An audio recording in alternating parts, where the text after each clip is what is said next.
ఆటోమేటిక్‌గా రియలైజ్ అవుతాం గదా! నేర్చుకున్నాం అంతే. ఓకే. అంటే ఈ సినిమాని చిరంజీవికి ఎప్పుడు చూపిస్తున్నారు? మీకు వచ్చిన ఇప్పటి వరకు వచ్చిన చిరంజీవి గారికి. ఆ! అదే ఎప్పుడు చూపిస్తున్నారు? అండ్ మీకొచ్చిన బెస్ట్ కాంప్లిమెంట్ ఏంది ఈ సినిమాకి సంబంధించి? ఆయనకి చూపియడం అంటే సరే ఫస్ట్ అంటే ఆయన గూడా ఫ్రీ ఉండాలి గదండీ! డెఫినెట్‌లీ నేను మెసేజ్ అయితే పెట్టాను. ఆయన ఫ్రీ ఉన్నప్పుడు చెప్తానన్నారు. చూస్తానన్నారు. ఆయన ఎప్పుడు చెప్తే అప్పుడు మేము డెఫినెట్‌లీ బట్ ఆయనకైతే చూపిద్దామని అనుకుంటున్నాను. And yeah! Best compliment I think చెప్పడం కష్టం అండి. ఈ సినిమాకైతే చాలా వచ్చాయి యాక్చువల్లీ. But yeah!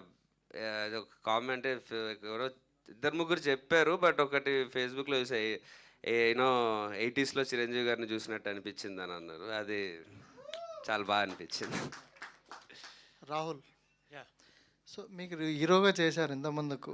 మధ్యలో గ్యాప్ వచ్చింది. ఏం జరిగింది? మీరు చేయలేదా? లేదా రావట్లేదా మీకు ఆఫర్స్? ఏం జరిగింది గ్యాప్‌కి? Sir, I was looking for a good opportunity, and 4 years back I came into UV. I was doing another film.